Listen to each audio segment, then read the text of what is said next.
This is episode 38 of the Life in Norway show. When it comes to the history of Scandinavia, few things are more iconic than Viking ships. They turned the Vikings from farmers into explorers, raiders and traders, cementing their place in history. In recent years, more Viking ship burial sites are being discovered all over Scandinavia.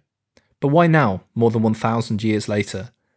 To find out, I invited Knut Paasche, an expert on Viking ship archaeology, onto the show. We talk about what it's like to work as an archaeologist in 2020 and how digital tools are transforming the field and leading to more knowledge about the Vikings. We also hear about some of Knut's favourite Viking ship archaeology projects to date. You can find out more information on today's show on the show notes page at lifeinnorway.net/podcast. Just look for episode 38. Happy listening.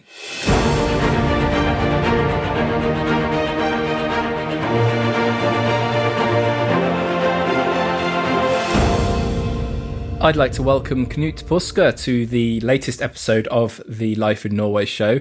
Knut is the head of department for Digital Archaeology at the Norwegian Institute for Cultural Heritage Research. Knut, welcome to the show. Thank you. Now, an archaeologist specialising in, or at least working in the field of Viking ships and Viking burial sites, I think as a kid, I would have thought that was the coolest job it was possible to have. And to be honest, I'm almost 40 and I still think it's a really cool job to have.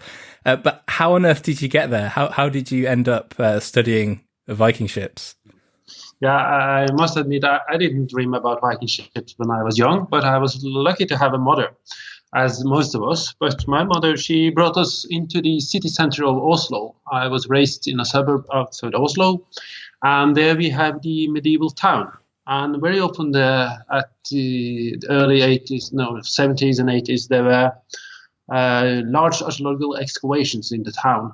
And we went up to the fences and looked at those archaeologists, and I found it really interesting. I think that's the picture of those people bearing down to the ground and looking for all these old remains was very exciting. So I think I remember that. So many years later, when I came to the university, I choose history.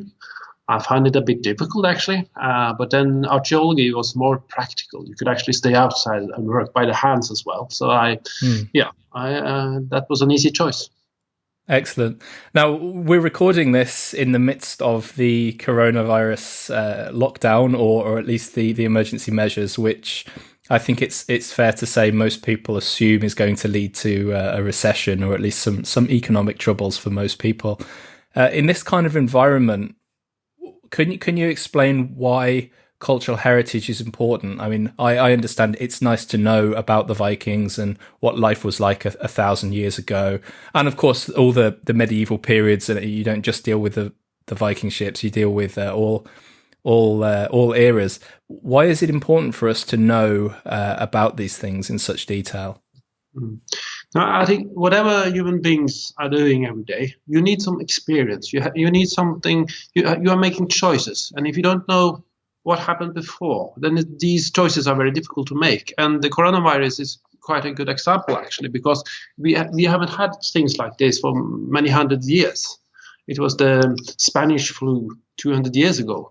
And that means that we don't have any experience. And that's where the historians and archaeologists came in, I think. We write history and looked at what people did hundreds or 1,000 years ago. And we need those experience to make the right choices today. Okay, good. So the Institute, I'm going to call it NIKU now because the Norwegian Institute for Cultural Heritage Research is a bit of a mouthful. So it's the last time I'm going to say that. So NIKU, what do you actually do as an organisation? And I suppose you've touched on why you do it, but what do you do as an organisation and why?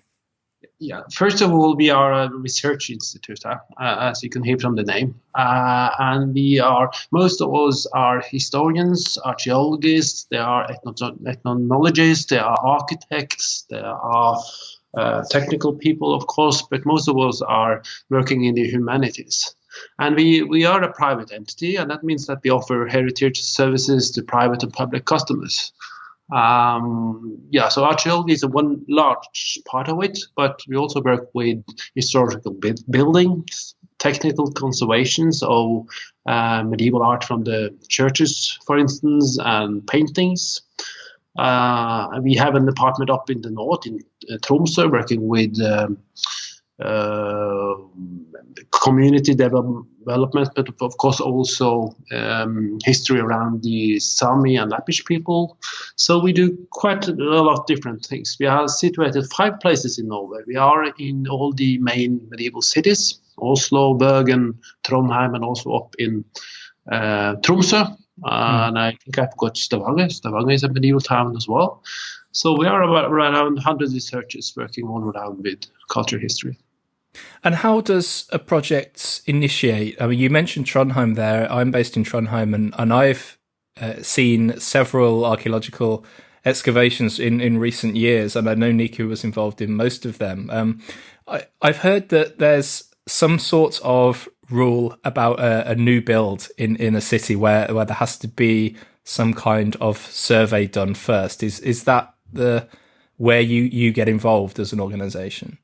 Yeah, as I see it, we're quite lucky in this way in Norway because the Culture Acts or the laws around cultural heritage are very strict. And that means whatever you're doing, if you are building a house, if you are planning new railroads or roads, you have to do research for archaeology first. And if you find anything, as in the medieval city, there's always a cultural deposits underneath. If you still is going to destroy these archaeological layers or go down to them, you have to do a real archaeological excavation. And that's why we have these excavations in the medieval towns every year. I've seen some really interesting ones in Trondheim lately. There have been, I think, medieval graves excavated. There's been the discovery of a church that was not in the place that everyone had thought it was based on previous writings and things like that. So it has been a fascinating couple of years. We'll come on to some specific projects later, but I am really curious about what it's like to work as an archaeologist in 2020. I mean, people have this impression, I think, of archaeologists as, muddy trousers in a ditch in a field somewhere, rubbing on rocks with a toothbrush or something like that.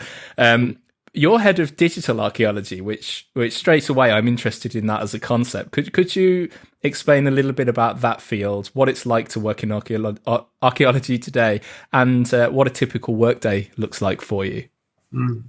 Yeah, I guess my job is a bit special in many ways, but it's quite typical though. When you start up as a young archaeologist, you will stay outside on a site digging, not with a toothbrush, but you use, of course, a bigger tool than that most often.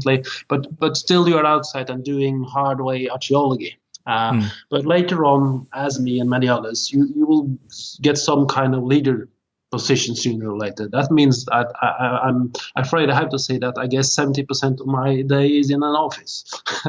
That's disappointing to hear. Yeah, but that's how it is. But still, I'm lucky because we have projects all around Norway all the time. We have different projects in the rest of Europe and also other places around in the world. So I visit many of these sites. I come there and discuss with other researchers and archaeologists, and I see a lot of history and archaeological sites. So in that way, it's really, really exciting. But of course, the hope for everyone is to find something really exciting, something that no one had seen before, something totally new, or maybe we should say old. That's what you look at. It's exciting every year. I mean, every year when NIKU starts up a new excavations in one of the medieval cities or somewhere else, it's really exciting. You don't know what will happen, what will come up, what will we learn from this. So my days are none of them are the same, and they are very exciting. What's the situation now with the coronavirus restrictions? Are NIKU, I mean, as we speak now, you're in a home office, I'm in a home office. Are there any projects ongoing right now at NIKU, or has everything been suspended? Yeah, it's a bit early for the typical archaeological season. That starts up in spring when it's a bit warmer. Of course, there's snow everywhere right now. So we are not sure what will happen with those. But my department, working with digital archaeology, my people are out in the fields already. And especially here in the southeast this year, there are nearly no snow at all down by the sea level. So we can work outside already. So I hopefully it will be possible to do archaeological excavations later on as well. But of course, it will be difficult to stay 2 meters away from each other or in a small trench. And yeah, we'll see. Hopefully, we can have a normal field season this year as well. Sure. You mentioned the southeast there, and I want to come on to that, the Oslofjord area, particularly the area around the shores of the fjord. There have been a lot of discoveries recently there and elsewhere as well of suspected Viking graves, including some ships in some instances. Now, we're at least 1,000 years, more like 1,200 years after the Viking era. Why is so much stuff being found now in 2020? Yeah, if you ask me, that's something to do with methodology, actually. Normally, Norwegians, and I guess many archaeologists all over the world, in my opinion, they are very conservative. They use very old methods. They stand there with their shovel, measuring things up with the measuring sticks, and they don't follow up modern times with all the possibilities we actually have. But luckily at NIKU, I have had the chance to build up a department that we call Digital Archaeology, and that means that we use many other newer methods. We could start up with looking at satellite images. We use laser scanners from airplanes also to map areas to find new archaeological remains. And we use terrestrial laser scanners. That means scanners that actually are standing down on the ground. We use photogrammetry, and maybe most exciting, we use geophysical methodologies. And that means that we are actually looking underneath the soil without opening up or without digging. And in this way, we have these new tools that give us very new and very effective possibilities, actually. Before, you had to take the soil off to see are there anything underneath, but today we can actually drive over it with a kind of car with this equipment, and we can get answers already. That's fascinating. So once you've actually mapped an area and you've identified that something is there, does a dig proceed as usual, or is it enough to just know that something's there and then the land is left alone? Since everything is protected by law, so for instance, if you are building a road, there will be archaeologists from the county going out first, and they will check out the area, either by old techniques with a shovel or a digging machine, or they will ask us to come with geophysics. And when we have checked out the areas, we will know more about what's underneath the soils. And if they still want to build that road, they have to apply the Directorate of Cultural Heritage if they are allowed to make the road in that area. And if they do so, they have to do the archaeological excavation. But that's then the next step. First, you do a survey and checking out what's there, and then it will be decided later on if it will be an archaeological excavations or you will move the road or whatever. I'm wondering whether this technique or these techniques, they take away some of the romance. I can imagine 20 years ago, if you were digging and you found some wood and all of a sudden you get that moment, oh my gosh, this could be a Viking ship here. Is it the same when you just drive over the site with a scanner and then the scan comes up and you see that iconic sort of oval shape and you think, aha, there's a Viking ship? Is that the same? Well, I was the one that got the telephone from my people when they found the last ship at Ede.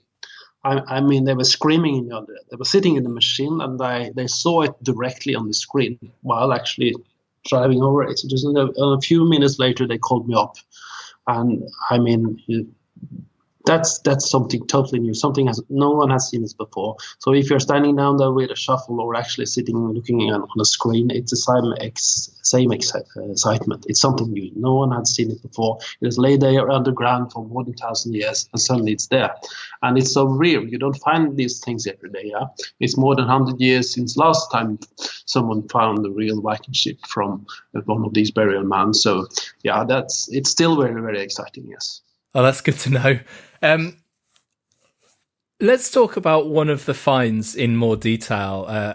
I actually covered a story just this week that you were involved in on the Tuna ship, which is a very old ship that you've been able to do some digital work on and discover more information about it. I don't know if you want to cover that one in more detail, or you prefer to talk about one of the recent archaeological finds. I'll leave that up to you, but take us through a ship that you've been involved in that you're particularly proud of, the story and the process and the things we've been able to find out about that burial site. Yeah, we could look at the Gjellestad, since that's one of the new ones. And at Gjellestad, the farmer had planned to make some trenches out in his croplands because it was too wet. So he wanted to drain the area. Okay. And we knew that there were found some very exciting small archaeological remains there, some artifacts a few years ago. So, and there's also some grey mounds in the area. There are some groups of grey mounds, and there also are a really big one of the biggest we have in Scandinavia, 80 meters in diameter, and at least 5 meters tall. And it's still there. It hasn't really been opened. We don't know what's inside. But we know that from the 18th century up in the 19th century, many of these fields were plowed out with a big machine, and they took away all the grave mounds. And that means the mound themselves are gone, but very often the grave is still there underneath the soils. And that's why we are checking this area very good. And here it was the county that got a message from the farmer, and they asked us to come if we wanted to come with geophysics. And of course we said yes. This area is so exciting. Of course we come. So we went out there for 2 days with a machine, and then we saw this, what we call an anomaly. That's something that is different from what's that's around it. And it was this shape. It was shaped up 20 meters long, and it looks like a ship. Like a plan drawing of a ship. And the contrast was very good, and you also could see the circle around it. The circle around it was then the edge of the grey mound that once had been there on the top. So that was, of course, really exciting. But so we discussed, is it really a ship or isn't it? And my colleagues were, everyone wasn't that eager as me. I have a doctorate in Viking ships, so I see them all over. Because you don't find them that always. I mean, I didn't believe it really. But we discussed it for a long time, and then we researched the area once more in the autumn. So we actually had been there twice, and we saw the same anomaly, and we could see the ship very, very good. And then we made the decision, yeah, this got to be a Viking ship. It can't be anything else. And the result is very good. Sometimes it's very difficult to see how deep it goes, but here we could actually see the depth as well. And that's why we went out with it in the news. And the size of the ship was quite good. It's 90 meters, as you could see it, but that's only the bottom of the ship. The top of the ship with the steam and stern is certainly gone away. And that's two reasons. First of all, because the farmers have taken the mound itself and made plowing soils out of it, but they let air coming into it, and then the wood, the hard oak, will actually rotten. So what the guess we have now is that the ship itself, most of the wood is gone, but the keel and maybe 1 or 2, 3 of the first plankings are still there. We can see them, and they are darker anomalies than the rest. And then the hope is that it will be possible, if you open it up as an archaeological excavation, that it will be possible to get actually all the lines of all the different plankings along the ship. And then that will only be a difference in colors. Because they painted these ships with dark tar, it will be darkest area where you actually had the plankings along the sides of the ships. So hopefully then we can see both the outside of the ship and also all the nails, because it was iron nails along the sides of the boards. They will most certainly be there as well, small parts of the iron nails. And that means it will be possible to draw out the lines on the ships. And since we know that we only have these 3 well-preserved Viking ships out at the Viking Ship Museum in Oslo, Oseberg, Gjellestad and Tuna. Those are 3 out of maybe thousands that once sailed around the Scandinavian coasts and crossed over to England and Iceland and so on. And that's very little. I mean, we have all these written sources that tells us about these famous Vikings going abroad, rape and plunder and all those stories. But we don't know that much about their ships. So we need more excavations. We need more finds. And that's why a find like this, even if it isn't that much wood, still there. If we can catch the size and the type and details in the ship, it will be very, very important for us. So your team, just based on the rotten keel that's there, along with the placement of the nails and any evidence of the darker colours in the soil that you mentioned, that's enough for you to build a digital model of what the Gjellestad ship may have looked like? Yeah, I think so. It's a bit early to say since we haven't had the excavation yet, but hopefully that will be possible one of the next years or something. And the University Museum in Oslo, they've already been there and they had opened a small trench into it. And in that trench, we found solid wood in the bottom of the ship as well. So we know that for sure now. And we also got a confirmation, yes, this is really a ship, undoubtedly. That is truly fascinating. What can we actually learn about the Viking era from these finds? You mentioned, that knowing the kind of wood and that they used iron nails and so on and so on. But how do we get from there to learning about how these things impacted the Vikings' journeys and so on, and give us new knowledge on the era? Yeah, I mean, what is special about the Viking period? Basically, they were farmers. They're having their sheep, and cows, and horses and things back at their farms in the fjords. So we can imagine how that was to live on a farm. But something happened during those years. Suddenly, Scandinavians were all over Northern Europe. That means there's something must have happened in one way or another. And there are many explanations to this. It might be because it was too many people at the North and Scandinavian coasts. They actually started to, or were fighting with each other. They needed more room, so they actually moved out to get more land, more grass for their sheep and so on. That's one explanation. But the other explanation is more technological, that actually that they developed a type of ship. And then it was the possibility the ship gave them. Could have been one of the reasons why they went out as well. We can't be 100% sure of this, if it's a mix of these different arguments or whatever. But I think the ships themselves are not like tiny details. These are really important part of their lives. Not only the ships, but every boat they had at the coast. Yeah, you live in Norway yourself. You know that it's quite harsh in line with a lot of mountain areas and steep fjords and things. And that means if you go 1,000 years back, the only way to move was actually to use a boat.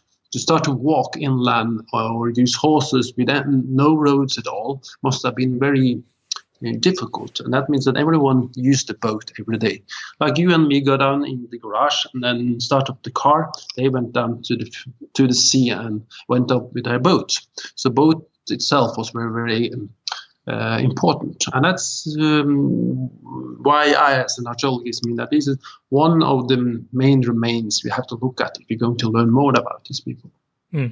Well, I mentioned the tuna ship earlier. Can you explain what you've been able to do with the digital techniques to learn a bit more about that ship? For those who don't know, the tuna ship is one of the three that is in the Viking Ship Museum in Oslo. It's the least well preserved, and if you've been to the museum, you'll know which one that is. It's mostly the flat part of the ship. The wood is remaining from that, but little else. But you've been able to use a digital model to learn a bit more about the possible function of that ship.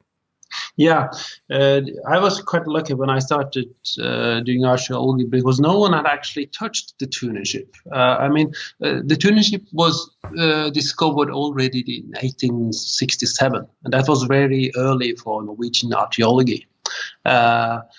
And it was dug out very fast. The archaeologists learned about it 1 week, and 3 weeks after, it was already at the University Museum in Oslo. And that means that it was quite fast and hard work. And they used, for instance, 7 horses to pull it out of the mound itself. So But in one way that was good, because the sun, and if it starts to dry up, could take quite hard on the wood as well. Yeah. But that means that we are missing large part of the ships. As you said, we only have the bottom. But then later on in 1880 and in 1903, we had the discoveries about first from Gjellestad and then later on Oseberg. And especially Oseberg was so nice with all the details. Everything was there, not only the ship, but also all the remains for the queen that was buried there and so on. And then people kind of forgot Tuna ship. They never tried to reconstruct it.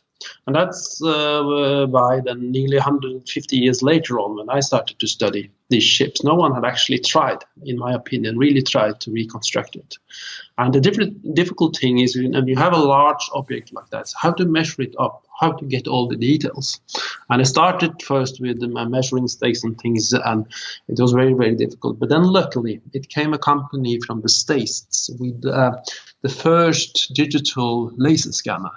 And they wanted to use this scanner on some industry up at Lillehammer, and of course on one of the oil platforms.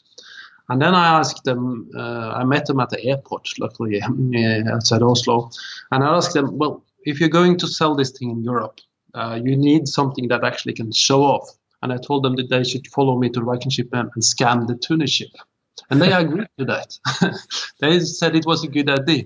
But the deal was that when they had finished, and I had finished my reconstruction, I had to come to one of their conferences at the hotel and give a speech about the whole thing. And I later on I did. But that meant suddenly I got a possibility to make accurate drawings of the whole ship itself. And then I started to work with it in AutoCAD, a drawing software in the computer. And that gave me the possibility to reconstruct it. It's much more into it as well. Studying all different smaller and big archaeological remains from ships and so on. And so it's not only a digital work, but still I think that was the key to find. Yeah. And what were we able to learn from that digital model? That gives us the third ship. I mean, you have Oseberg and Gjellestad, and then suddenly we have three of them. And there are other ship finds as well in Roskilde in Denmark. All together, people don't know that, but we have actually in between 15 or 20 ship finds only in Norway. But most of them, there are only a few nails or a few planks left. And we only have these three, but you actually can see the whole ship in Norway. And that makes them really, really important. So we went from 2, and then we got Tuna ship, and then we had 3. The next ones that are reconstructed in Denmark, in Roskilde, they are younger than these ones. These ones are from the 9th century, but when you come to Roskilde, they are from the early 11th century. So there are nearly 200 years in between those. So they are not in every detail the same. So we need both of them. And these oldest type, we only have these 3. This is fascinating stuff, Knut. I have a million more questions for you, but I'm conscious of time, so I'm just going to ask one more main question. For anyone listening who wants to become an archaeologist and is maybe interested, especially in the digital side of the trade now, how do you become an archaeologist these days? Yeah, there are many young people that want to be an archaeologist. I guess too many. They are not easy to get a permanent job. It was the same when I started off. They told me that you never would get a permanent job. But of course, in Norway, and I guess as in most other countries as well, first of all, you have to take a master in archaeology. There's no other way than going through the university in Norway. So you got to be interested in history and read and follow your lessons at the university. But I think another thing that is really important, as I told you, as a young archaeologist, or most really archaeologists, is handwork, and you have to stay outside. So you have to be very eager.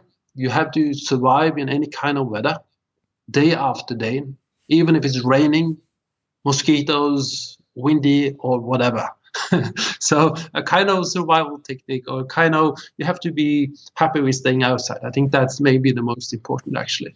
You have to do your master, yes, but you have to stay outside whatever happens also. So that's quite important. So there is still a lot of kneeling down in trenches Using So toothbrushes on a rock, then. absolutely. So, but if you like that and like to stay outside and have interest for history, there, of course, it's possible for any young people to be an archaeologist. Yeah, great stuff. I ask everyone who has been a guest on the Life in Norway show 3 questions, and I'm always super interested to have these answers from a Norwegian. We started off this show only interviewing foreigners, but in more and more cases now I have Norwegian guests. So I'm going to ask you 3 questions, and if you could give some quick answers, please. What is the best thing about living in Norway? Wherever you live in Norway, there's a short way both to the sea and up to the mountains. That's, in my opinion, the best thing. I like to stay outside, and the mountains is my favorite. And what is the most challenging or difficult thing about living in Norway? This might come to a surprise, but I find it challenging to live amongst people who live so high up that they don't quite know what life's really about. Well, what I mean is that it isn't so with everyone you meet, but many Norwegians there, we have the oil, we have a lot of money. It's a really good life up here, and many people don't know that it could be worse. I mean, we live a bit high up, we don't look at the others, and I think we have something to learn to travel more around in the world and see what life's really about. I think I want to do an entire episode on that, Knut. That is a fascinating point, especially to hear it coming from a Norwegian. The final question then, what's your favourite place in Norway? It's just the mountains. I just love them. Running or hiking, fresh air, nice broad view, whatever. Up there, that's the nicest thing about Norway. And that is a much more expected answer from a Norwegian. So thank you very much. You can find out so much more about some of the specific ships we've been discussing and all of the work of Knut's Institute at NIKU.no, which is NIKU.no. And there is a full English translation of the website available from the menu. The English translation is really good, unlike many Norwegian websites. So it's well worth checking out the website. I'll also include links to some of the things we've discussed and pictures as well on the show notes page, which you'll be able to find at lifeinnorway.net/podcast. Knut, thank you so much for joining us today. This has been truly fascinating. Yes, thank you.